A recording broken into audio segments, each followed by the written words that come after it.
New York থেকে একের পর এক বিরাট বিরাট সুখবর আসছে বাংলাদেশের জন্য, বাংলাদেশের রাজনীতির জন্য, বাংলাদেশের ভবিষ্যতের জন্য, বাংলাদেশের মুক্তিকামী জনতার জন্য। আমি একটা কথা বলেছি যে বাংলাদেশের রাজনীতি দফারফা হবে নিউ ইয়র্কে। মাননীয় প্রধান উপদেষ্টা 6 গুরুত্বপূর্ণ রাজনীতিককে মূলত নিউ ইয়র্কে নিয়ে গিয়েছেন রাজনীতির একটা দফারফা করার জন্য। তো দর্শক, সেই দফারফা হচ্ছে, চলছে, সবাই নড়ে চড়ে বসেছে, পুরো রাজনীতি নড়ে চড়ে বসেছে, বৈঠক আচার বিভিন্ন সমীকরণ চলছে নিউ ইয়র্কে। কিন্তু বাংলাদেশে প্রফেসর ইউনূস সরকারে যারা আছে তারাও নড়ে চড়ে বসেছে। নিউ ইয়র্কের আউটকামের উপর ভিত্তি করে তারাও এদিকে বিভিন্ন নড়াচড়া শুরু করে দিয়েছে, বিভিন্ন প্রেস রিলিজ দেওয়া শুরু করে দিয়েছে। আমি এরকম কিছু দেখাবো। ওভারঅল ভালো কিছু ঘটবে তার আলামত আমরা পাচ্ছি। নিউ ইয়র্কে যা হচ্ছে সবই সুখবর। কত শুনবেন, কয়েকটা দেই প্রথমে, আমার মূল আলোচনাটা শেষে। আওয়ামী লীগের এক কর্মীর দাঁত ফেলে দিয়েছে বিএনপির এক কর্মী। এটা একটা মজার খবর, এটা ডেটারেন্স হিসেবে কাজ করবে। চালাকি করো, মূর্খ কোথাকার আওয়ামী লীগের গান্ডু। তোর দল জীবনে বাংলাদেশের রাজনীতি করতে পারবে? তুই মূর্খ, তুই বিদেশে থাকো, টাকা পয়সা দেশে পাঠাবি, তুই রাজনীতি করো, তোর দল জীবনে কিছু করতে পারবে? ওটার কোনো ভবিষ্যৎ আছে? ওই যুগ শেষ, ওই চ্যাপ্টার, ওই সাইকেল শেষ। যারা আওয়ামী লীগের পেছনে এখনো ঘুরে, এদের চাইতে মূর্খ, অশিক্ষিত, গান্ডু আসমানের নিচে জমিনের উপরে এখন আর নাই। এই আওয়ামী লীগের কোনো ভবিষ্যৎ নাই। গণহত্যাকারীদের আজীবনের মতো বাংলাদেশ যতদিন থাকবে ততদিন পর্যন্ত আওয়ামী লীগ আর বাংলাদেশে ক্ষমতা আসা তো দূরের কথা, আওয়ামী লীগ বড় দল হয়ে উঠতে পারবে না। ওদের কোনো স্টেকই বাংলাদেশে থাকবে না। আওয়ামী লীগ মুক্ত একটা অধ্যায় আমরা প্রবেশ করেছি। এই দলের পেছনে গান্ডু এবং মূর্খ ছাড়া কেউ ঘুরে না। এখন ভালো লাগছে না? একবার দাঁত ফালাই দিছে, দাঁত পড়ে গেছে। ওরকম সামনে যারা এই বাড়াবাড়ি করতে যাবে, পিনাকি ভট্টাচার্য থিওরি দিয়েছে, দেখেন না যে এদের জন্য কি করণীয়? কিছু এই কুংফু কারাতে জানে, এদেরকে ভাড়া করে নিয়ে যেতে হবে, নারী এবং পুরুষ।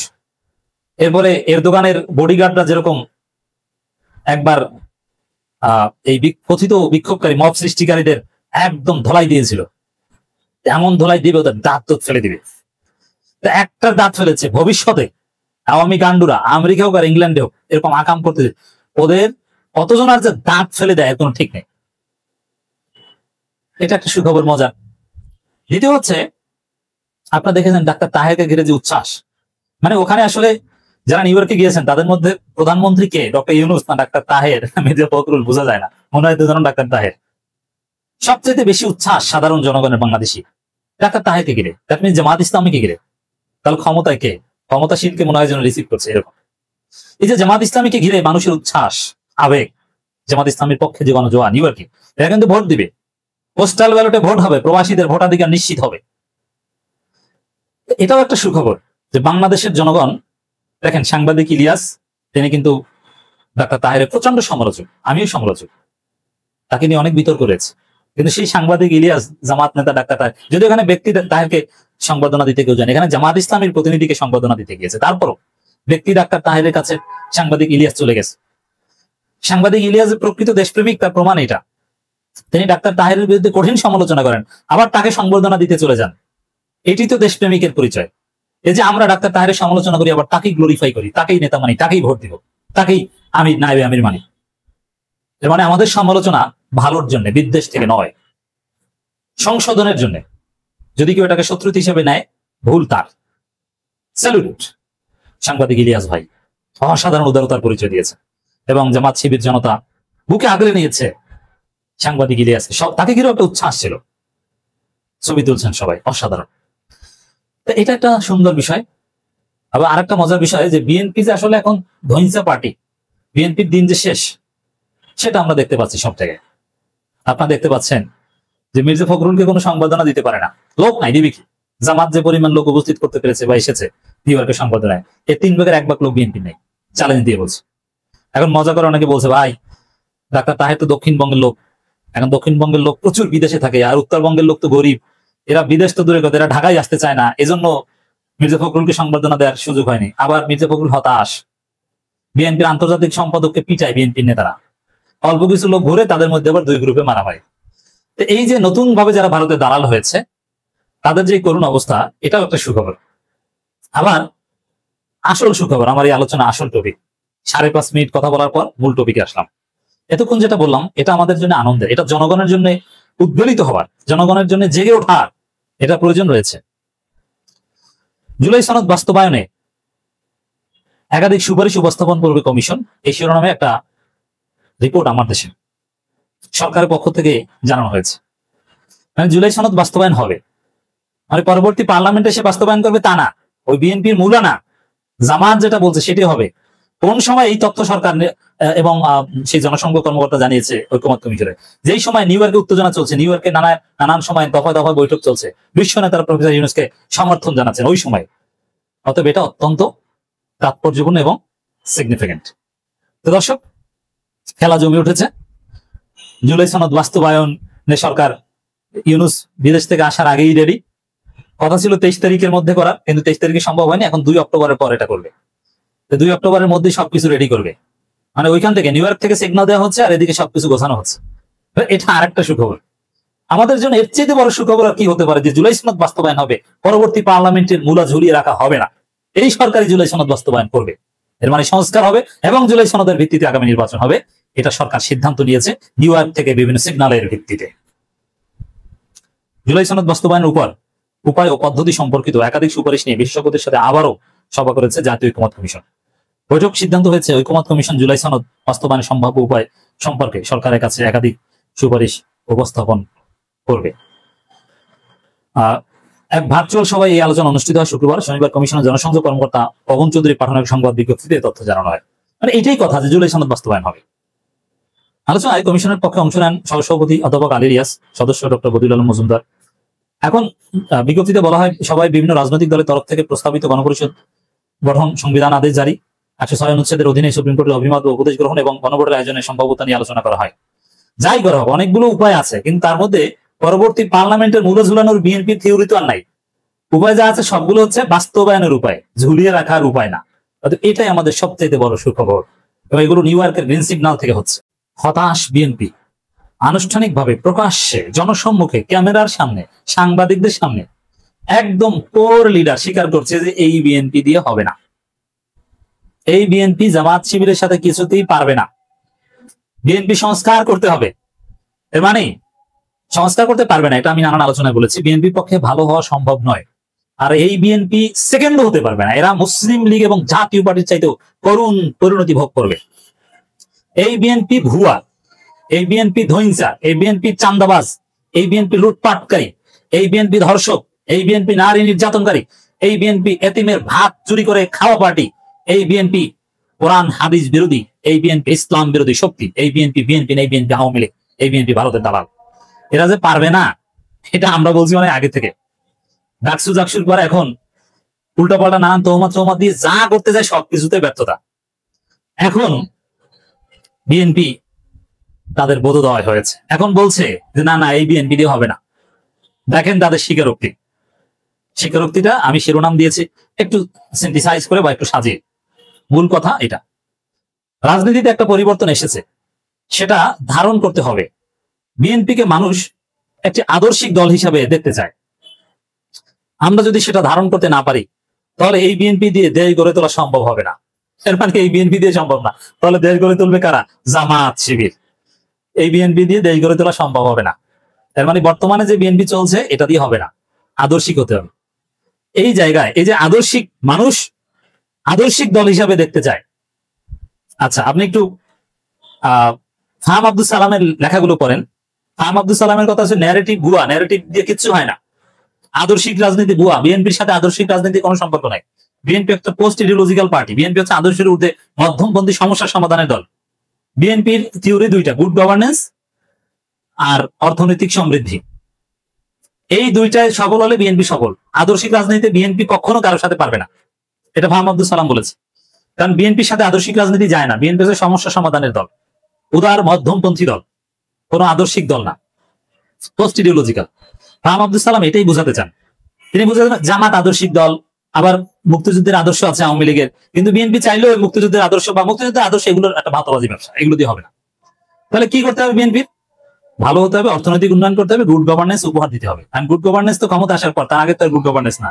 এখন ভালো হতে হবে, চান্দাবাজি করা যাবে না, অর্থনৈতিক উন্নয়নের থিওরি, বেকারত্ব মুক্ত বাংলাদেশ গড়ার থিওরি, এগুলো দিতে হবে। বিএনপির মৌলিক বুদ্ধিজীবীরা বলছে আদর্শিক দল হওয়া বিএনপির পক্ষে সম্ভব না, আর আমি তো বলছি আদর্শিক দল না হলে আমরা ধ্বংস হয়ে যাব, এদের পক্ষে নতুন দল গঠন করা সম্ভব না। কি আদর্শ? আপনাদের আদর্শটা কি বলেন না? আপনাদের কোন আদর্শ আছে? আপনাদের আদর্শ মাজার পূজা, মাজারে যে শিরক বেদাত করা, এছাড়া কোনো আদর্শ আছে আপনাদের? আপনাদের এখনকার যে আদর্শ সেটা হচ্ছে শেখ মুজিবের আদর্শ। ৭২ সংবিধান, ওটা তো শেখ মুজিবের, ভারতের। ওই আদর্শ দিয়ে পারবেন রাজনীতি করতে জামাত শিবিরের সাথে? না। এখানে আমির হোসেন মাহমুদ চৌধুরীর বক্তব্যের সার কথা এটাই যে ৫ আগস্টের পর একটা নতুন বাংলাদেশ, এই নতুন বাংলাদেশে সে আওয়ামী বাটপারি যেটা আমরা এতদিন করেছি লাভ নাই ভাই, ভালো হতে হবে, নইলে কিন্তু আমরা শেষ। হতাশ আমির খসরু, হতাশ বিএনপি, হতাশ জামাত শিবিরের কাছে পরাজয় দেখছে। রুহুল কবির রিজভী তো বলা শুরু করেছে, স্পষ্টভাবে রুহুল কবির রিজভী বলছে যে আগামী নির্বাচনে একটি বিশেষ দলকে জিতিয়ে দেওয়া হতে পারে। এর মানে আপনারা যে হেরে যাবেন, জামাত শিবির জিতে যাবে, এটা টের পাচ্ছেন। এখন পরাজয়ের পর কি বলবেন সেটাও এখন ঠিক করছেন, বা আগে বলা শুরু করে দিয়েছে। এখন এইসব উল্টাপাল্টা কথা না বললে এবার ঠকলে পরের বার জিততে পারবেন, আর উল্টাপাল্টা কথা বললে পরের বারও জিততে পারবেন না। অতএব ভালো হয়ে যান, এবার খারাপ করলেও পরের বার ভালো করার চেষ্টা করেন। বিএনপির জাতীয় স্থায়ী কমিটির সদস্য আমির খসরু মাহমুদ চৌধুরী বলেছেন, রাজনীতিতে গদবাধা ধ্যান ধারণা দিয়ে আর চলবে না। আচ্ছা, ৫ আগস্টের পর বিএনপির যে ধ্যান ধারণা, এটা কি গদবাধা না? এর বাইরে কিছু আছে কি? চান্দাবাজি করো, টেম্পো স্ট্যান্ড দখল করো, হুন্ডা গুন্ডার রাজনীতি করো, জামাতকে বাধা দাও, বেশি শক্তি দেখাও, মনে হয় জিতে যাবো, জামাতকে রাজাকার বলো, হুজুরদের মৌলবাদী বলো, জিতে যাবো। আরে ভাই, এটা তো হাসিনা গদবাধা সিস্টেম।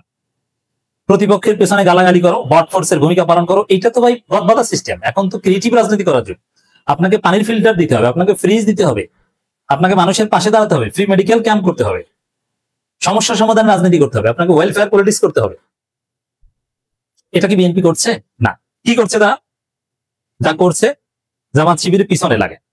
জামাত শিবির টাকা ব্যয় করে জনগণের জন্য, ভোটারদের জন্য, আর বিএনপি টাকা খরচ করে জামাত শিবিরের পিছনে আঙ্গুল দেওয়ার জন্য। পারবে জিততে কিছুতেই নেবার। এই রাজনীতি এটাই এই রাজাকার পুত্র আমির খসরু মাহমুদ চৌধুরীর উপলব্ধি। দেখেন, রাজাকার পুত্র হওয়া মোটেও অন্যায় নয়। জামাত ইসলামের অনেক নেতা আছে, সংসদ সদস্য প্রার্থী আছে যার বাবা রাজাকার ছিল, কোনো সমস্যা নাই। আপনি বাংলাদেশকে ধারণ করলেই হয়। আপনার বাবা রাজাকার ছিল, এই জন্য কি আপনি ভারতের রাজাকার হবেন? এইটা হইল না ভাই। বাবার অপরাধের দায় কখনো সন্তানের উপর যায় না। বাবা রাজাকার, সন্তান মুক্তিযোদ্ধা, এরকমও ছিল। আপনি বাংলাদেশপন্থী হন। মির্জা ফখরুলের সমস্যা হচ্ছে তার বাবা ছিল পাকিস্তান রাজাকার, তিনি হচ্ছেন ভারতের রাজাকার। এই জায়গাটা থেকে ফিরে আসতে হবে। আমরা বিশ্বাস করি, যেহেতু আমির খসরু মাহমুদ চৌধুরীর একটা ভালো উপলব্ধি হয়েছে, এবং স্মরণ করিয়ে দিয়ে, আমির খসরু মাহমুদ চৌধুরী যে মন্ত্রী হয়েছিলেন, খালেদা জিয়া বানিয়েছিল, কিন্তু জামাতের লোকজন দাবি করে, আমির খসরু এলাকার জামাতের লোকজন দাবি করে, শর্ত দিয়ে, নির্বাচন আগে শর্ত দিয়েছিল খালেদা জিয়াকে যে আমির খসরুকে মন্ত্রী বানাতে হবে, জামাতের লোকজন। সে আমির খসরু এখন রয়েল লোক। এটা দুঃখজনক, এবং এগুলো ছাড়েন। এই উপলব্ধিটা, এই আমির খসরু উপলব্ধিটাকে আমি রেসপেক্ট করি। যেখানে গদবাধা নিয়মে চলবে না, আগের যুগ শেষ, পরিবর্তন এসেছে, এই বিএনপি দিয়ে চলবে না। নতুন ভীষণ, নতুন ধারণা, দূরদৃষ্টি নিয়ে জনগণকে উদ্বুদ্ধ করতে হবে। আমির খসরু বলেন, রাজনীতি এখন পরিবর্তন এসেছে, এটা ধারণ করতে হবে। বিএনপিকে মানুষ একটা আদর্শিক দল হিসেবে দেখতে চায়, আমরা সেটা ধারণ করতে না পারি, তাহলে এই বিএনপি দেশ গড়ে তোলা সম্ভব হবে না। এটাই সঠিক। তিনি আরো বলেন, দেশের মানুষের মনোজগতে বড় পরিবর্তন হচ্ছে। এই পরিবর্তনটা হচ্ছে জামাত শিবিরের পক্ষে গণজোয়ারের পরিবর্তন। দেখেন, জামাত শিবির এত দ্রুত এত সফল হবে, এত বড় দল হবে, এটা that was unimaginable to all, even to me, even to Amir Jamaat. But কিভাবে এটা সম্ভব হলো? বিএনপির ভুলের কারণে। জামাত শিবির নিজেদের যোগ্যতায় যতটুকু না এগিয়েছে, বিএনপির ভুল তাদেরকে এগিয়ে দিয়েছে। বিএনপির ভুল রাজনীতি জামাত শিবিরকে বুস্ট আপ করেছে। এজন্য জামাত শিবিরের লোকজন অনেকে দোয়া করে, ভাই বিএনপির এই ফখরুল, তারপরে এই ফজু পাগলার মতো কিছু নেতা বিএনপিতে দরকার, তাহলে আমাদের কষ্ট কমে যায়। আমরা যোগ্যতা দিয়ে যা পারেনি, বিএনপির ফজু পাগলারা জামাত শিবিরকে এগিয়ে দিয়েছে। তো দর্শক, আমির খসরু মাহমুদ চৌধুরীর উপলব্ধিটা সঠিক, হতাশ হয়ে তিনি উপলব্ধি করেছেন। ডেফিনেটলি আবারও দেশি বিদেশি অভূতপূর্ব সমর্থন পাচ্ছেন প্রফেসর ইউনূস। শেষ মুহূর্তে চমক দেখাবেন প্রফেসর ইউনূস। প্রফেসর ইউনূসকে নিয়ে নানান জল্পনা কল্পনা ছিল। প্রফেসর ইউনূস দায়িত্ব নেওয়ার পর জনগণের আশা আকাঙ্ক্ষা ছিল আকাশচুম্বী। তিনি সংস্কার করবেন, বাংলাদেশ 2.0, রিসেট বাটন, বাংলাদেশকে সিঙ্গাপুর, দক্ষিণ কোরিয়া বানিয়ে দিবেন। 4-2 স্লোগান উঠেছিল, স্যার আপনাকে 5 বছর চাই। কিন্তু হঠাৎ করে 13 জুন সবকিছু এলোমেলো করে দিয়েছে, একটা লন্ডন কেলেঙ্কারির মাধ্যমে, লন্ডনে একটা বিতর্কিত বৈঠকের মধ্য দিয়ে। কিন্তু পরবর্তীতে আমাদের সক্রিয় অবস্থান, জনগণের সজাগ দৃষ্টি, জাকসু নির্বাচন ইউনূসকে সঠিক পথে নিয়ে এসেছে। তিনি আবার সংস্কারের ক্ষেত্রে দৃঢ় প্রতিজ্ঞা দেখিয়েছেন। সংস্কার, জুলাই সনদ, এগুলোর মাধ্যমেই তিনি, এগুলোর ভিত্তিতেই জাতীয় নির্বাচন করবেন, এটা স্পষ্ট করেছেন। তারপরেই আমরা দেখছি ইউনূসের প্রতি জনগণের অভূতপূর্ব সমর্থন, আবার সেই ইউনূস জনগণের প্রফেসর ইউনূস হয়ে উঠছে। এখন আর দেখবেন যে খুব শীঘ্রই বিএনপি ইউনূসকে গালাগালি শুরু করবে। 13 জনের পর ইউনূসকে গ্লোরিফাই করেছে বিএনপি, এখন আবার গালাগালি শুরু করবে। আর বিএনপির সাথে তো জনগণ নাই, বিএনপি গালাগালি করলেই বুঝবে যে ইউনূস রাইট হইতে আছে, মানে তিনি সংস্কার করবেন, তার কাজটা সংস্কার করা এবং সুষ্ঠু নির্বাচন উপহার দেয়া। দর্শক, এই জায়গায় দেশের জনগণের অভূতপূর্ব সমর্থন পাচ্ছেন। আবার সেই আগের জায়গা, স্যার 5 বছর চাই সেটা না বললেও আপনার উপরে আস্থা সেই সময় আবার ফিরে এসেছে। আর ইউনূস মাঝখানে কিছুটা বিতর্কিত হলো, ফাইনাল ম্যাচে চমকটা প্রফেসর ইউনূসই দেখাবেন, সব গুছিয়ে আনছেন, ফেব্রুয়ারিতে সুষ্ঠু নির্বাচন উপহার দিতে পারবেন বলে মনে হচ্ছে। তো দর্শক, এই জায়গায় ডক্টর ইউনূসের অন্তর্বর্তী সরকারের প্রতি বিশ্ব নেতাদের পূর্ণ সমর্থন। এই বিশ্ব নেতাদের সমর্থন এটা তাৎপর্যপূর্ণ, কারণ ইউনূস সিদ্ধান্ত নিয়েছেন তিনি সংস্কার করবেন, জুলাই সনদ বাস্তবায়ন করবেন, আপনি সংবিধানে হাত দিবেন, তার ভিত্তিতেই সুষ্ঠু নির্বাচন হবে। আর বিএনপি এটা ঠেকাতে চায়, সংস্কার ঠেকাতে চায় এবং সুষ্ঠু নির্বাচন তারা চায় না। সুষ্ঠু নির্বাচনে তারা পরাজিত হলে বলবে যে ইউনূস তাদেরকে জিতিয়ে দিয়েছেন। এই জন্য বিশ্ব নেতাদের সমর্থন দরকার। সবাই মিলে, সবার যদি দৃষ্টি থাকে, তাহলে বিএনপি চাইলেও কান্নাকাটি করবে, কিন্তু তাতে কোনো লাভ হবে না। যেরকম ডাকসু নিয়ে ওরা কান্নাকাটি করে, চারানার দাম নাই, ওরকম। এছাড়া বাংলাদেশে সুষ্ঠু নির্বাচন করতে হলে বিশ্ব নেতাদের সমর্থন দরকার। কিভাবে? টাকা দরকার, অবজারভার দরকার, তাদের লেজিটিমেসি দরকার। নইলে এই নির্বাচনের বিরুদ্ধে, যেহেতু নতুন একটা শক্তি ক্ষমতায় আসবে, উল্টাপাল্টা আচরণ করতে পারে। ডক্টর ইউনূসের অন্তর্বর্তী সরকারের প্রতি বিশ্ব নেতাদের পূর্ণ সমর্থন, এটা অত্যন্ত তাৎপর্যপূর্ণ। জাতিসংঘ সাধারণ পরিষদের অধিবেশনের ফাঁকে নিউ ইয়র্কে অন্তর্বর্তী সরকারের প্রধান উপদেষ্টা অধ্যাপক মোহাম্মদ ইউনূসের সঙ্গে সাক্ষাৎ করেছেন বিশ্বের প্রভাবশালী রাজনৈতিক ব্যক্তিত্বরা। বৈঠকে তারা বাংলাদেশের প্রতি পূর্ণ সমর্থন জানান এবং পুনর্গঠন অর্থনৈতিক পুনরুদ্ধারে সহযোগিতার প্রতিশ্রুতি দেন। এখন প্রফেসর ইউনূসের উপর পূর্ণ সমর্থনের অর্থ কি? অর্থ হচ্ছে আপনার জুলাই সনদ বাস্তবায়ন সংস্কারে আমরা সমর্থন করি, পরবর্তী পার্লামেন্ট এসে সংস্কার বাস্তবায়ন করবে, এইসব ভংসুম থিওরি না। ইউনূস এটা করবেন, then based on this reforms election will be held. ইউনূসের প্রতি সমর্থনের অর্থ হচ্ছে এটা, যে আপনি সংস্কার করেন, আপনি রিফর্ম করেন, আমরা আপনার সাথে আছি। জনগণ তো এটাই চায়, আমরা তো এটাই চাই। আর বাংলাদেশের যে বাস্তবতা, তাতে এককভাবে জনগণের চাহিদার ভিত্তিতেই সংস্কার করতে গেলে ওই যে ভেজাল করা রাজনৈতিক দল, জাতীয়তাবাদী আপত্তি পার্টি আছে। এজন্য বিশ্ব নেতাদের যদি সমর্থন থাকে। আর বিএনপির কি কোনো নিজস্বতা আছে, কোনো স্বাধীনতা আছে? নেই। বিএনপি চলে ওহির ভিত্তিতে। সে ওহি আসে লন্ডন থেকে, আর লন্ডন ওহি ড্রাফট করে বিদেশি শক্তিদের মাধ্যমে। এখন সেই জায়গায় বিশ্ব নেতারা যদি সংস্কারের পক্ষে থাকেন, বিএনপির কিছু করার নেই, সংস্কার মানতে হবে। প্রফেসর ইউনূস যে নিউ ইয়র্কে অবস্থান করছেন, এটা যতটা না জাতিসংঘের সাধারণ পরিষদের অধিবেশন রিলেটেড, তার চাইতে বাংলাদেশের ভবিষ্যৎ নির্মাণের ক্ষেত্রে বেশি তাৎপর্যপূর্ণ, বেশি প্রাসঙ্গিক। এই জন্য আপনি দেখবেন যে জাতিসংঘের সাধারণ পরিষদের অধিবেশনও প্রফেসর ইউনূস ফেব্রুয়ারিতে নির্বাচন এবং সংস্কারের কথা বলেন, আর বিশ্ব নেতাদের সাথে সাইডলাইন ইভেন্টে মিটিংয়েও ওই সংস্কার এবং নির্বাচনের কথাই বলেন। অসাধারণ। জাতিসংঘের সাধারণ পরিষদের অধিবেশনের ফাঁকে নিউ ইয়র্কে অন্তর্বর্তী সরকারের প্রধান উপদেষ্টা অধ্যাপক ইউনূসের সঙ্গে সাক্ষাৎ করেছেন বিশ্বের প্রভাবশালী রাজনৈতিক ব্যক্তিত্বরা। বৈঠকে তারা বাংলাদেশের প্রতি পূর্ণ সমর্থন জানান এবং পুনর্গঠন ও অর্থনৈতিক পুনরুদ্ধারে সহযোগিতা করছে। এটা অত্যন্ত তাৎপর্যপূর্ণ। ইউনূসের মেরুদণ্ড শক্তিশালী হলে সংস্কার করতে পারবে। ইউনূস অলওয়েজ সংস্কারের পক্ষে ছিল, তিনি সাহস করে রিসেট বাটন এবং আমাদের জুলাই আন্দোলনকে জুলাই বিপ্লব বলতেন, কিন্তু বিএনপির চাপে সেই জায়গা থেকে সাময়িক সময়ের জন্য তিনি দূরে সরে গিয়েছেন, আবার সঠিক লাইনে এসেছেন। এখন যে কথাটা বলছিলাম যে বিএনপির কোনো স্বাধীনতা নেই, বিএনপি চলে লন্ডনের ওহির ভিত্তিতে। তার একটা প্রমাণ বারবার আমাদেরকে দিতে হবে, একই কথা আমরা বারবার বলবো এবং জনগণকে জানিয়ে দেব, যাতে সবাই জানতে পারে বিএনপির কোথায় কি নমিনেশন পাবে। এটা সব ঠিক হয় লন্ডন থেকে। লন্ডনকে যে টাকা পয়সা দিয়ে ম্যানেজ করতে পারে ওইটাই ফাইনাল। যেটা আমরা দেখেছি এই গণবিশ্ববিদ্যালয় ছাত্র সংসদ নির্বাচনে, লন্ডন থেকে প্রার্থী ঠিক করা হয়েছে, প্রার্থী ভোট পেয়েছে একটা। এর মানে গণতান্ত্রিক পদ্ধতিতে প্রার্থী ঠিক করা হয়নি বলে ছাত্র দলের অন্যান্য লোকজন তাকে ভোট দেয়নি। এই হচ্ছে লন্ডন ভিত্তিক দলের ফলাফল। লন্ডনের ওহিতে চলার মজা, একটা ভোট পায়, অন্য কারো ভোট পায় না। মজা না? মজা, সেলিব্রেট করেন। পিনাকির স্টাইলে ভিডিও বানালে বলতাম এডিটরকে যে চাক্কুম চাক্কুম দেন, এক ভোট পাইছে, একটু সেলিব্রেট করেন। আমরা তো ওরকম করি না। হোয়াটএভার।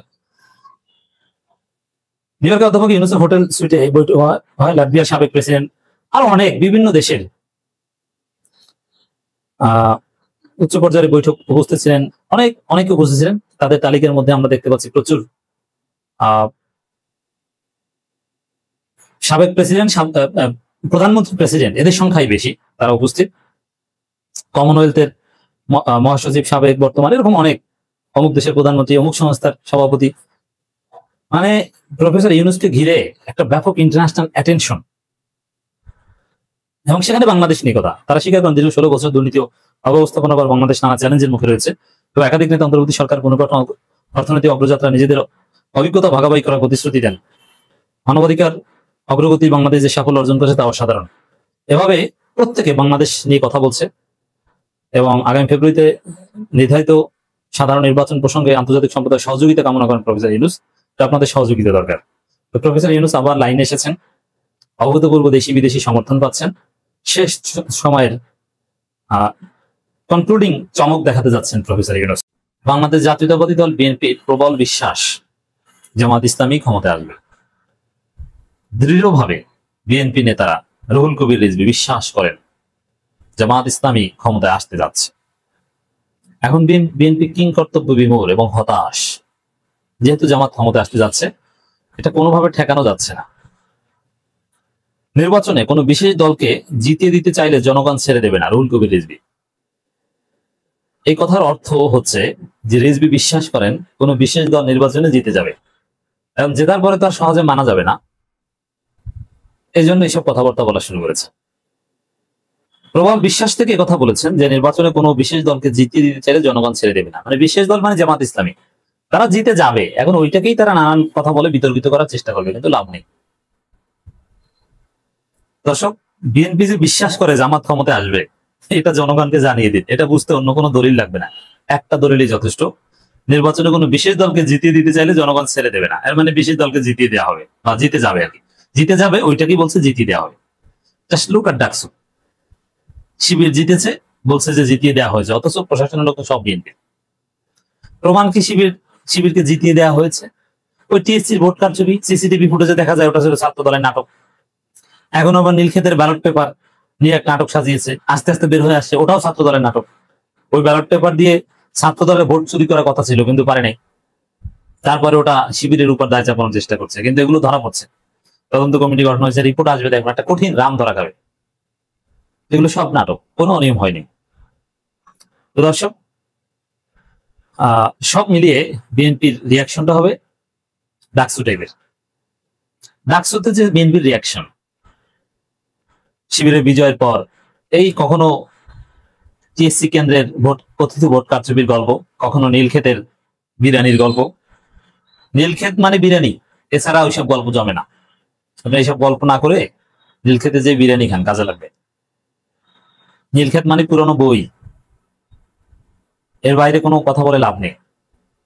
দর্শক, নির্বাচনে কোনো বিশেষ দলকে জিতিয়ে দিতে চাইলে জনগণ ছেড়ে দেবে না। রুহুল কবির রিজভীর এই বক্তব্য যখন দেন, মনে হচ্ছে যেন তার বুকটা ফেটে যাচ্ছে, হতাশ। এটা একটা আত্মনাদ টাইপের বক্তব্য, কারণ তিনি বিশ্বাস করেন জামাত জিতে যাচ্ছে। জেতার পরে কি বলবেন ওইটা বলছেন।